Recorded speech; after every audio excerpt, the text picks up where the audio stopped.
तो आगे बढ़ते हैं हम इलेक्ट्रिक पोटेंशियल एंड कैपेसिटेंस वाला चैप्टर सेकंड चैप्टर में। अभी तक हमने फर्स्ट लेक्चर में पहले पोटेंशियल एनर्जी क्या होती है, कंजर्वेटिव नॉन कंजर्वेटिव फोर्सेस के बारे में पढ़ा और किस तरह से कंजर्वेटिव फोर्सेस के लिए पोटेंशियल एनर्जी को डिफाइन किया जाता है और पोटेंशियल एनर्जी एक्सटर्नल एजेंट के द्वारा जो वर्क डन किया जाता है कंजर्वेटिव फोर्स में उसके बराबर होती है और कंजर्वेटिव फोर्स के नेगेटिव के बराबर होती है पोटेंशियल एनर्जी। फिर हमने पोटेंशियल एनर्जी को एक रेफरेंस की ज़रूरत होती है, इन्फिनिटी पे रेफरेंस मानते हैं तो वहाँ पे पोटेंशियल एनर्जी जीरो लिया जाता है। दो चार्जेस की वजह से पोटेंशियल एनर्जी निकालनी हो, मल्टीपल चार्जेस अगर रखे हो, मल्टीपल चार्जेस का सिस्टम हो तो किस तरह से उनकी टोटल पोटेंशियल एनर्जी निकाली जाती है वो भी हमने सीखा। ठीक है।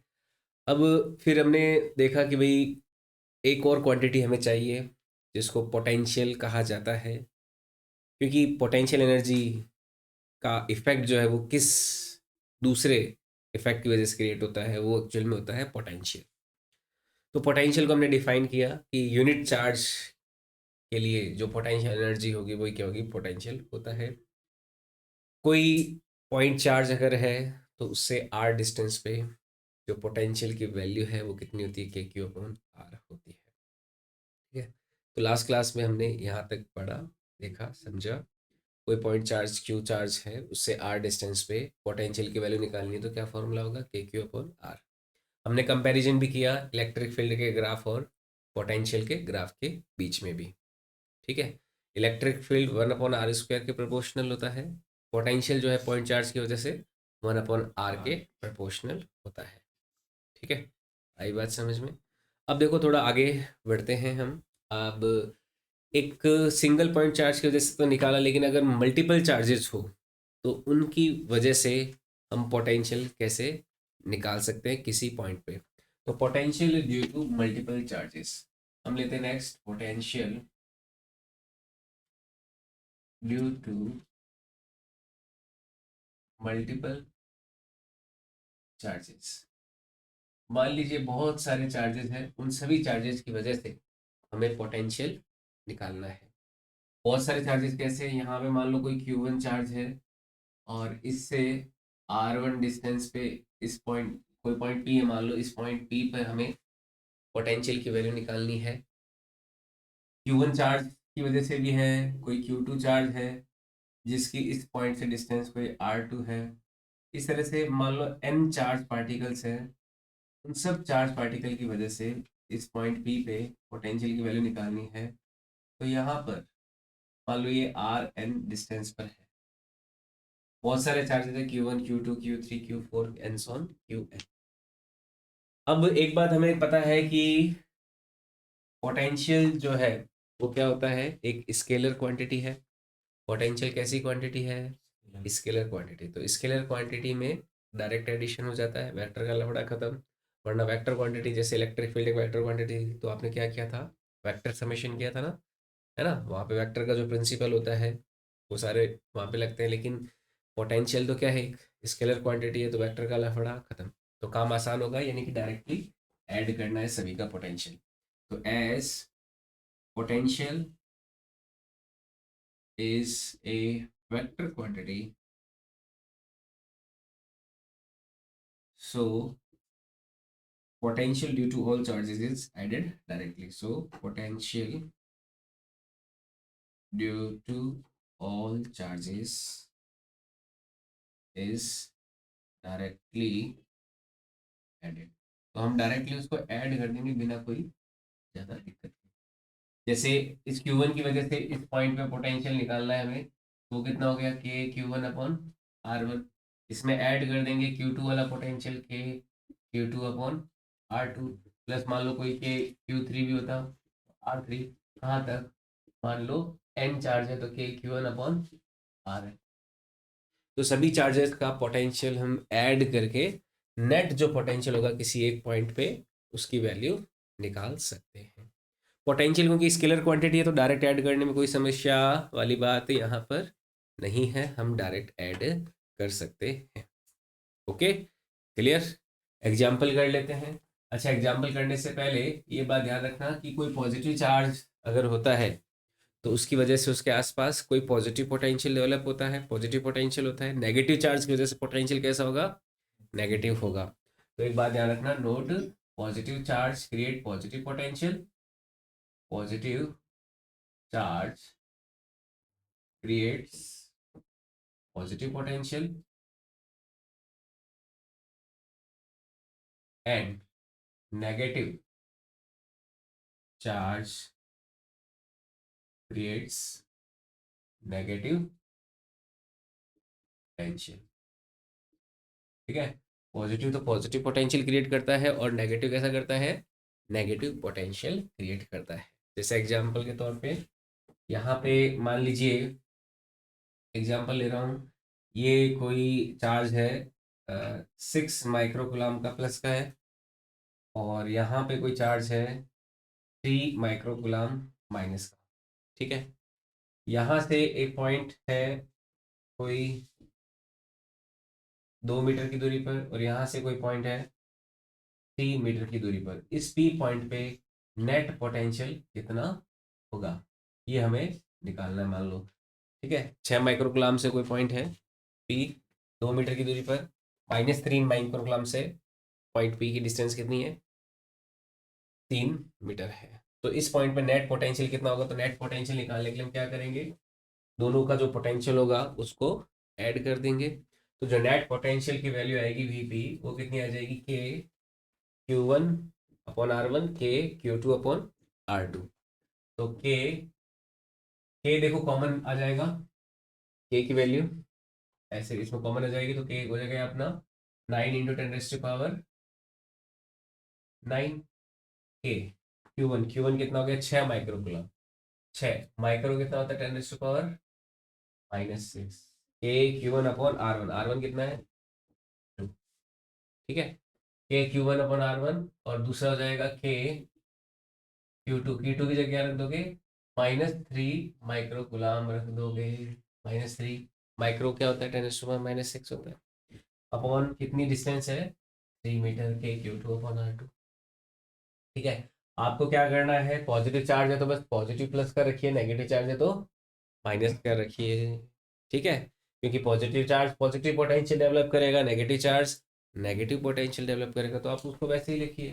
तो यहाँ से टोटल जो पोटेंशियल होगा पी पॉइंट पे, 9 × 10⁻⁹ कॉमन ले लेता हूँ, 6 में 2 का डिवाइड किया, 3 × 10⁻⁻⁶, प्लस 3 का डिवाइड किया, तो यह आ जाएगा -1 × 10⁻⁻⁶। तो -10⁻⁶ कॉमन लेंगे तो 3 में से एक गया 2, तो ये आ जाएगा 9 × 10⁻⁹ इंटू 2 × 10⁻⁻⁶, तो ये आ जाएगा 9 दूनी 18, और ये आ जाएगा 10⁻3, यानी कि 18,000। ठीक है, इतना पोटेंशियल हो रहा है 6 और -3 की वजह से इस पॉइंट पे। समझ में आई बात। तो कोई मल्टीपल चार्जेस का सिस्टम अगर हो, तो उनकी वजह से अगर किसी एक पॉइंट पे पोटेंशियल निकालना है हमें, तो क्या करेंगे, सभी का इंडिविजुअल पोटेंशियल उस पॉइंट पे जो है उसका नेट सम कर दिया जाता है। ओके, क्लियर, फटाफट इसको नोट कर लीजिए। एक एनसीईआरटी का सवाल करते हैं, एग्जाम्पल नंबर 2.2। ठीक है, एनसीईआरटी का इसलिए इम्पोर्टेंट है। एग्जाम्पल नंबर 2.2 एनसीईआरटी का पोटेंशियल पे बेस्ड है। ये कहते हैं कि एक चार्ज है 3 × 10⁻⁻⁸ गुलाम का, और एक दूसरा चार्ज है 2 × 10⁻⁻⁸ गुलाम का। इन दोनों के बीच की डिस्टेंस है 15 सेंटीमीटर। ठीक है, तो ये कह रहा है कि इन दोनों को ज्वाइन करने वाली लाइन पे, ये जो लाइन ज्वाइन कर रही है इन दोनों को, इस लाइन पे ऐसे पॉइंट्स की पोजीशन क्या होगी जहां पे पोटेंशियल 0 होगा, है ना। तो क्वेश्चन क्या है, find out positions of points where positions of points on line joining the charges, position of points on line joining the charges where potential is 0, potential is zero. दोनों चार्जेस को join करने वाली line के ऊपर ऐसे points की position क्या होगी जहां पे पोटेंशियल जीरो होगा, ठीक है। और इन्फिनिटी पे अपन पोटेंशियल जीरो मान ही रहे हैं, ठीक है। तो एक बार फटाफट आप ट्राई कीजिए, फिर मैं इसको सॉल्व करूँ। ये 3 है तो ये -2 है ना, ये एक छोटा सा करेक्शन कर देना। दूसरा वाला नेगेटिव है, ये पॉजिटिव, क्योंकि दोनों पॉजिटिव हो गए तब तो पोटेंशियल जीरो हो ही नहीं सकता ना।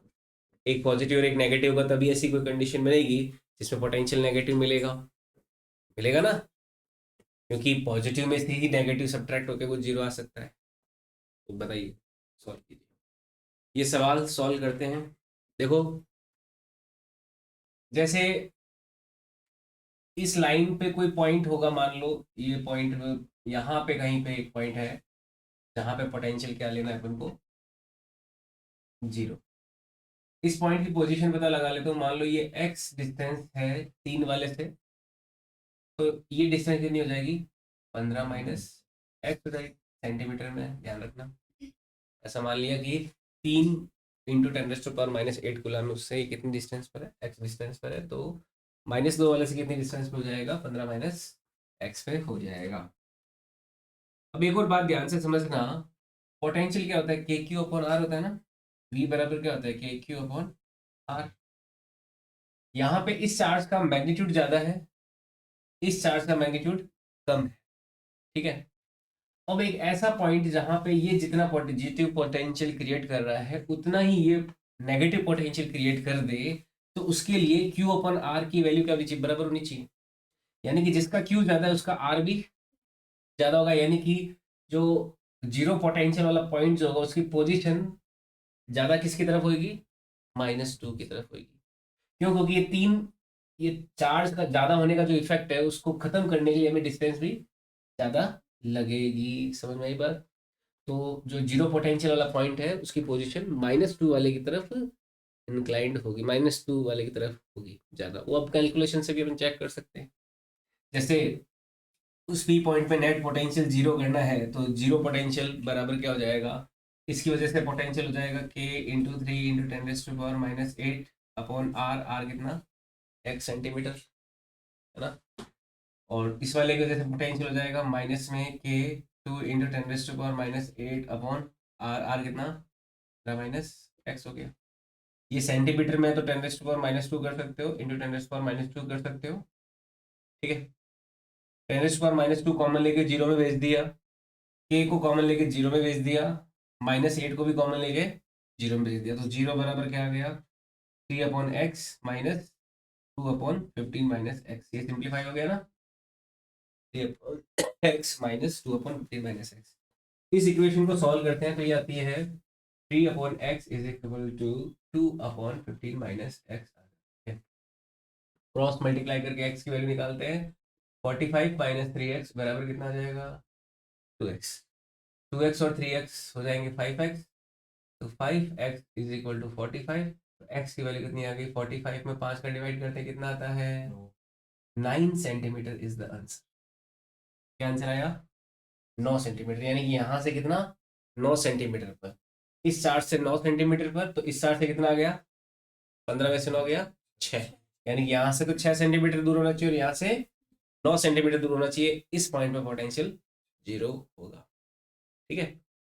यहाँ पे एक और बात है कि अगर मान लो मैं इस पॉइंट को ए और इस पॉइंट को बी बोलूं, तो बी से आगे और बढ़े, बी से आगे और बढ़े, तो भी एक और पॉइंट इधर हमें मिल सकता है जहां पे भी पोटेंशियल क्या हो सकता है, जीरो हो सकता है। क्यों, क्योंकि Q की वैल्यू कम है तो R की वैल्यू कम, Q की वैल्यू कम है तो R की वैल्यू कम, R की वैल्यू कम यहाँ पे भी मिल सकती है तो इधर भी साइड भी तो मिल सकती है, क्योंकि देखो इधर 3 से डिस्टेंस बढ़ रही है और 2 से डिस्टेंस थोड़ी कम है तो बढ़ तो रही है, लेकिन 2 से डिस्टेंस कम होगी, 3 से डिस्टेंस ज्यादा होगी, तो वो ज्यादा डिस्टेंस 3 के उस इफेक्ट को न्यूट्रलाइज कर देगी। तो एक पॉसिबिलिटी ये है कि बी के पीछे भी हमें एक ऐसा जीरो पोटेंशियल का पॉइंट मिल सकता है। तो another zero potential point, another zero potential point can be find out behind behind B, B के पीछे की और बी जीरो पोटेंशियल पॉइंट है, फाइंड आउट किया जा सकता है। तो उसकी हमें वैल्यू निकालनी है कि वो कितना है। तो मान लो इस 3 × 10⁻⁻8 वाले चार्ज से ये x डिस्टेंस पर है, तो ये डिस्टेंस कितनी हो जाएगी, 15 प्लस सॉरी x-15 हो जाएगी। ए से ये पोजीशन x पर है, तो ये कितनी हो जाएगी, ये 15 है, ये x है, तो ये कितनी हो जाएगी, 15 माइनस सॉरी x-15 हो जाएगी। ये हो जाएगा x- का हो जाएगा ना। अब इस पॉइंट में पोटेंशियल जीरो करना है, तो इस वाले की वजह से जीरो बराबर के 3 × 10⁻⁸ के क्यू अपॉन आर, आर कितना, एक्स। और इसकी वजह से फिर -2 वाले की वजह से -2 × 10⁻⁸ अपॉन में किया जाएगा x-15 10⁻⁻2 का मल्टीप्लाई कर सकते हो, हालांकि वो जीरो में चला जाएगा। ठीक है, के -8 -2 को जीरो में भेजा तो जीरो बराबर आ जाएगा 3/x -2/x-15, ये इक्वेशन बन जाएगी। इसको सिंप्लीफाई कर लेते हैं, 3/x बराबर 2/x-15, क्रॉस मल्टीप्लाई किया 3x - 45 बराबर 2x, 3 में से 2x गया, x बचा, 45 उधर चला जाएगा, तो कितना आंसर आ गया, 45 सेंटीमीटर।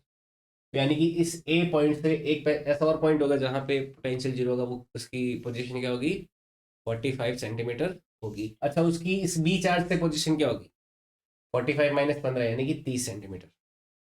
एक ऐसा पॉइंट जो ए से तो 45 सेंटीमीटर की दूरी पर है और बी से कितना, 30 सेंटीमीटर की दूरी पर है, वहां पे भी पोटेंशियल क्या होगा, जीरो होगा।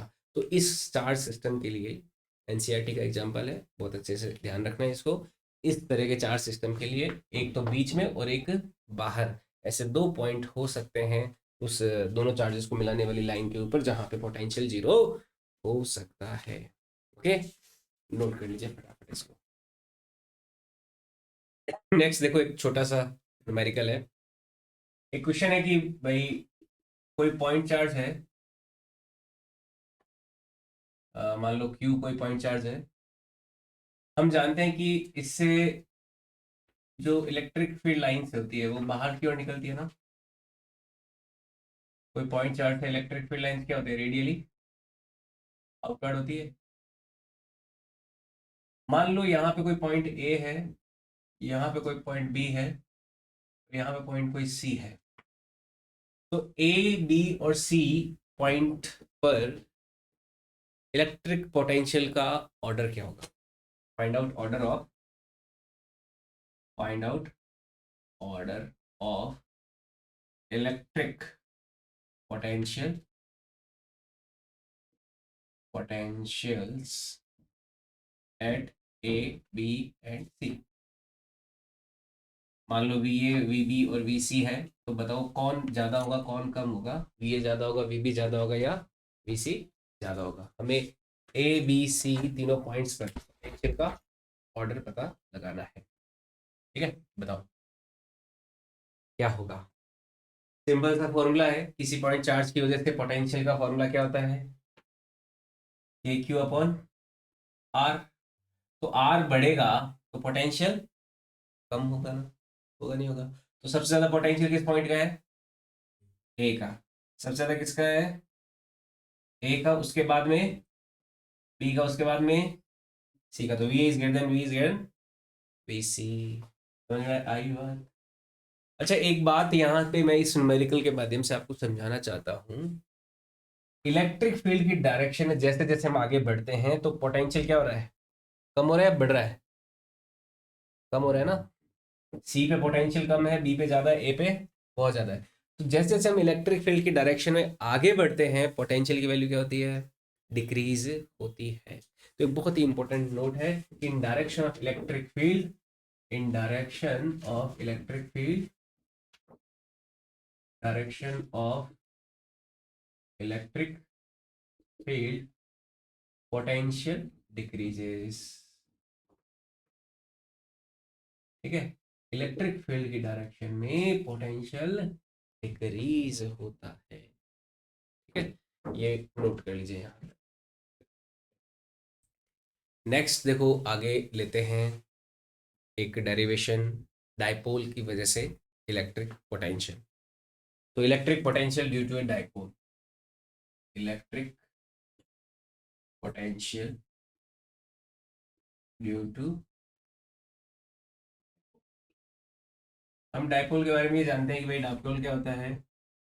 इस तरह का कोई अरेंजमेंट जिसमें एक नेगेटिव चार्ज है मान लीजिए और दूसरा कोई पॉजिटिव चार्ज है, और दोनों किस डिस्टेंस पे रहते हैं, टू वे डिस्टेंस पे रख दिया जाता है।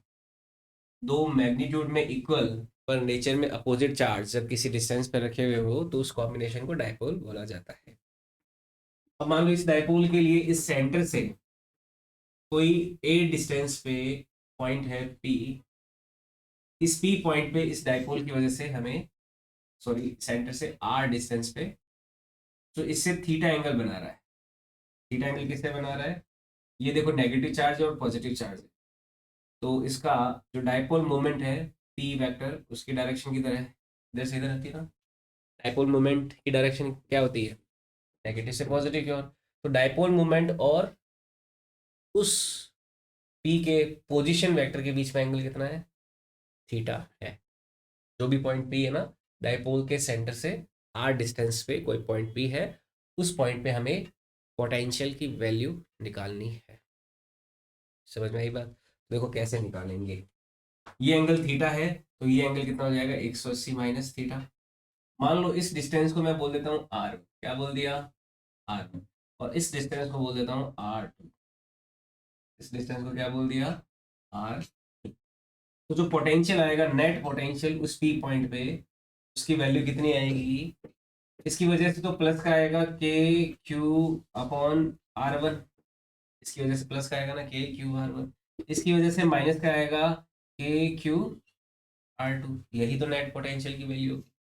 लेकिन हमें आर वन आर टू के टर्म्स में नेट पोटेंशियल नहीं निकालना, हमें तो स्मॉल आर थीटा के टर्म्स में निकालना है। स्मॉल आर थीटा और ए इनकी टर्म्स में उस पोटेंशियल की वैल्यू निकालनी है, उस पॉइंट पे पोटेंशियल की वैल्यू निकालनी है।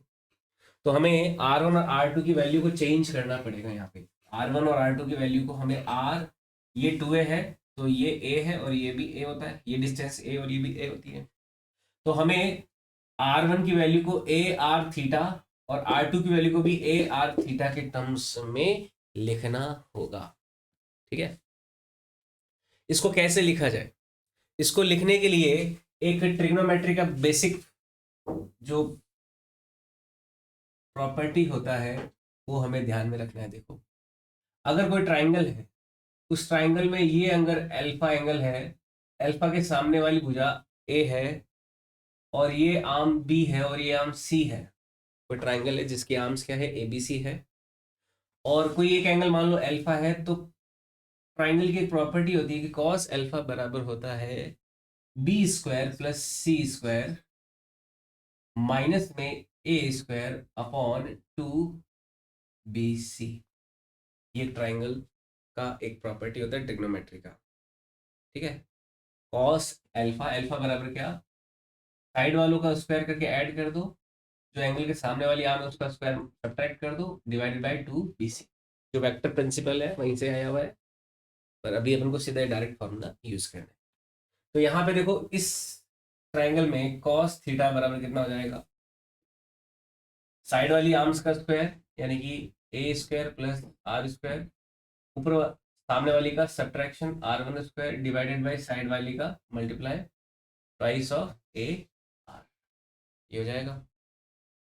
तो इसको इधर मल्टीप्लाई किया तो आर वन स्क्वायर की जो वैल्यू है वो आ जाएगी, आर वन स्क्वायर को उधर ले आएंगे, इसको मल्टीप्लाई करके उधर ले जाएंगे तो ये आ जाएगा A square plus R square plus twice of A R cos theta. ये आर वन स्क्वायर की वैल्यू आ गई। तो यहाँ पर मैं आर वन स्क्वायर को ऐसा लिख सकता हूँ, मैं कॉमन ले लेता हूँ ए स्क्वायर। ठीक है, ए स्क्वायर या फिर आर स्क्वायर इसमें से कॉमन ले लेता हूँ, तो आर स्क्वायर कॉमन लिया तो ये आ जाएगा one plus A square upon R square plus twice of A upon R cos theta. ये टर्म में जाएगा आर वन स्क्वायर की वैल्यू। ठीक है, तो आर वन की वैल्यू यहाँ से आ जाएगी, आर वन बराबर आ जाएगा R times 1 plus A square upon R square plus twice of A upon R cos theta का पावर 1/2। इस स्क्वायर को उधर लेके गए तो इसका स्क्वायर को गायब हो जाएगा और इसका स्क्वायर क्या हो जाएगा, पावर हाफ आ जाएगा। समझ में आई बात?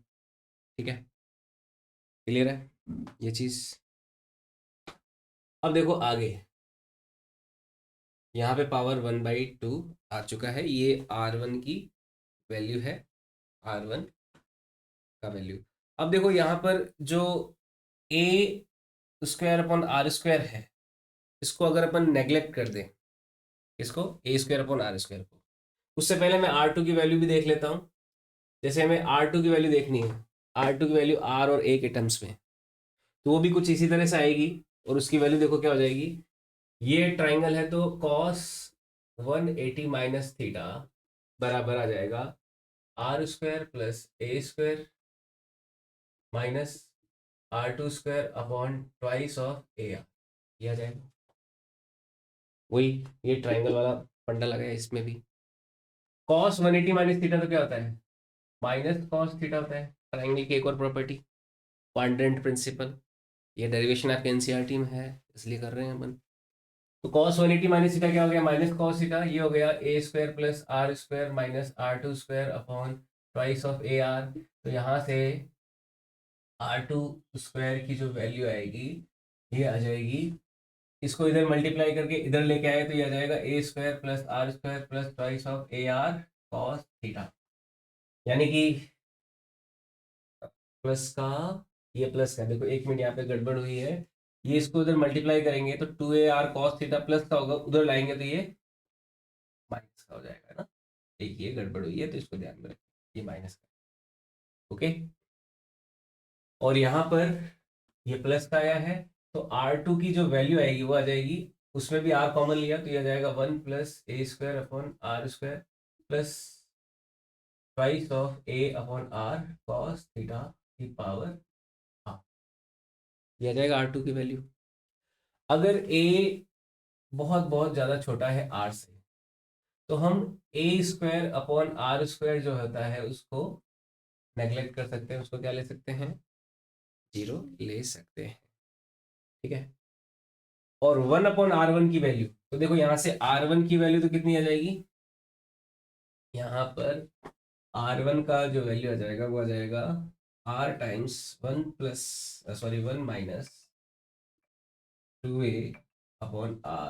कॉस थीटा की पावर हाफ, क्योंकि ये टर्म इग्नोर कर दिया, नेग्लेक्ट कर दिया।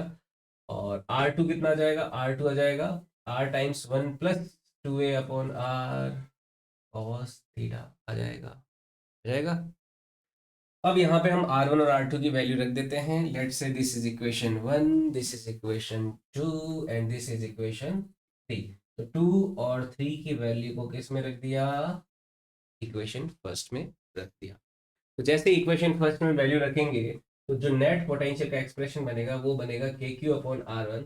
R1 कितना है अपना, R times 1 - 2A/R cos theta है, 1 - 2A/R कॉस थीटा। मैं उसको ऊपर लेके जाऊँ, ये पूरा एक्सप्रेशन यहाँ पे रखना पड़ेगा ना, इसको ऊपर ले आए तो ये आ जाएगा KQ/R times 1 - 2A/R cos theta की पावर माइनस हाफ, लिख सकते हैं इसको।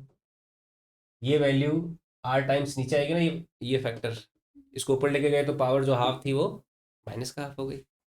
इसी तरह से माइनस ऑफ KQ/R, और ये एक्सप्रेशन भी नीचे आया था, ऊपर जाएगा तो 1 plus twice of Q 2Q/R cos theta की पावर माइनस में हाफ हो जाएगा, हो जाएगा। अब देखो यहाँ पे थोड़ा सा एक अप्रोक्सीमेशन हमें और करना है, बाइनोमियल अप्रोक्सीमेशन।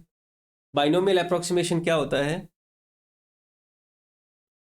हम यहाँ पे बाइनोमियल अप्रोक्सीमेशन क्या करेंगे, पूरे में से देखो मैं KQ/R कॉमन ले लेता हूँ एक, तो नेट वी का वैल्यू क्या आ जाएगा, KQ/R को मैंने कॉमन ले लिया। बाइनोमियल अप्रोक्सीमेशन क्या होता है कि जो पावर होती है उसको यहाँ पे मल्टीप्लाई कर सकते हैं, यहाँ पे मल्टीप्लाई कर सकते हैं। हमने डाइपोल के इलेक्ट्रिक फील्ड में भी मल्टीप्लाई किया था ना, तो यहाँ पे भी मल्टीप्लाई कर रहे हैं तो पावर को आगे लेके आ रहा हूँ मैं। तो यहाँ पे देखो ये आ गया के क्यू अपन आर, के क्यू अपन आर दोनों से कॉमन लिया, इस माइनस हाफ को इधर मल्टीप्लाई किया तो ये माइनस माइनस क्या हो जाएगा, प्लस हाफ हो जाएगा, 2 से 2 कैंसिल, तो ये क्या हो जाएगा 1 plus A upon R cos theta हो जाएगा। ठीक है, फिर ये माइनस अंदर जाएगा तो -1 हो गया, ये माइनस इधर आएगा तो माइनस में A upon R cos theta, और ये वाला माइनस फिर मल्टीप्लाई होगा अंदर तो क्या हो जाएगा प्लस में A upon R cos theta हो जाएगा। समझ में आई बात? 1 से 1 cancel, A upon R cos theta, A upon R cos theta add होकर क्या हो जाएगा 2 A R upon cos theta. तो यहाँ से फाइनल पोटेंशियल का जो एक्सप्रेशन आएगा उसकी वैल्यू आएगी K Q upon R 2a cos theta upon में आर, ये फाइनल पोटेंशियल की वैल्यू आएगी। नीचे आर आर को मल्टीप्लाई कर दिया तो वी बराबर आ जाएगा के क्यू कॉस थीटा, के Q times 2a cos theta upon में आर स्क्वायर आ गया। ठीक है, या फिर v बराबर क्या आ जाएगा के P cos theta upon R square आ गया, क्योंकि q टाइम्स 2a क्या होता है, डायपोल मोमेंट होता है, जो कि क्या होता है p। समझ में आई बात? तो क्या आ गया K P cos theta upon R square. आया समझ में? वहां पे क्या था K P upon R cube था इलेक्ट्रिक फील्ड में, इलेक्ट्रिक फील्ड में क्या आया था 2 K P upon R cube, K P upon R cube ऐसा कुछ आ रहा था। यहाँ पे क्या आएगा के पी अपॉन आर स्क्वायर आ रहा है, और यहाँ पे अपन आर का ऊपर नीचे मल्टीप्लाई कर दें तो ये क्या हो जाएगा के P R cos theta upon R cube हो जाएगा ना। आर का क्या कर दिया ऊपर नीचे मल्टीप्लाई कर दिया तो वो क्या हो जाएगा के P R cos theta upon R cube हो गया। अब देखो यहाँ पे P एक वेक्टर क्वांटिटी है, R एक पोजीशन वेक्टर है, ये कॉस थीटा है, ये वेक्टर ये वेक्टर ये कॉस थीटा, दो वेक्टर और कॉस थीटा का कॉम्बिनेशन क्या होता है डॉट प्रोडक्ट में होता है।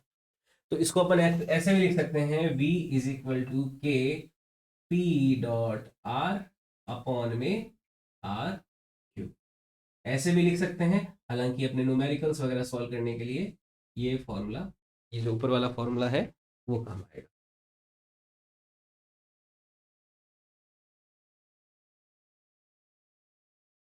जो कि कितना है K P cos theta upon R square. ठीक है, समझ में आई बात? तो ये डेरिवेशन है पोटेंशियल ड्यू टू डाइपोल का। यहाँ पे ट्रिग्नोमेट्री के बेसिक प्रिंसिपल्स यूज हो रहे हैं, और बाइनोमियल जो अप्रोक्सीमेशन है वो यहाँ पर यूज हो रहा है।